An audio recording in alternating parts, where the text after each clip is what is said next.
Hay recuerdos imborrables, hay amores que fácilmente no se pueden olvidar. Será tal vez porque han dejado huellas en el corazón.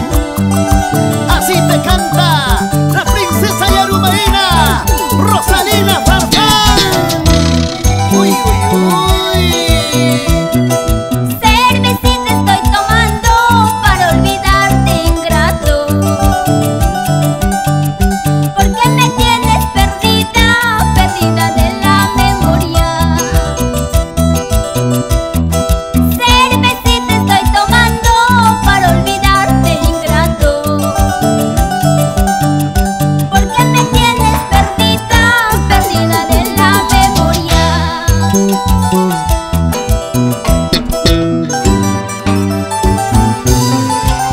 Por tu amor estoy tomando, ando perdida en las cantinas. Pero Rosalina, no seas tonta, aún eres joven, bonita, soltera. ¿Por qué acabas tu vida de cantina en cantina? Mira, ya aquí estamos tus amigos, tienes que seguir cantando. Ay, amorcito ingrato, ¿por qué pretendes olvidarme? Sabes muy bien que te quiero y te adoro de corazón. Ay, amorcito ingrato, ¿por qué pretendes olvidarme? Sabes muy bien que te quiero y te adoro de corazón. Ojalá dure tu orgullo, ojalá dure tu capricho.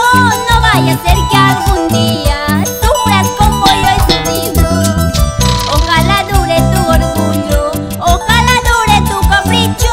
No vaya a ser que algún día sufras como yo he sufrido.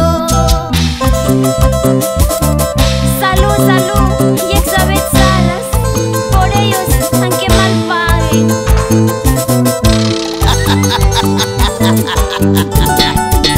Ay, mujeres, mujeres, ¿qué culpa tenemos nosotros los varones de ser tal vez tan irresistibles, así como el amoroso? ¿Cuántas mujeres se emborrachan por mí? ¡Uy, uy, uy! ¡Toma, toma, toma tu chela!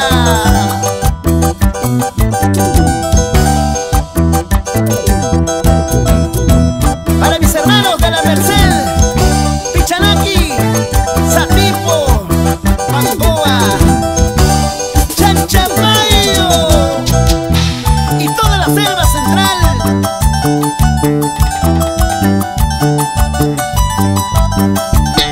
Vamos, vamos, Rosalina Farfán, sigue, dale.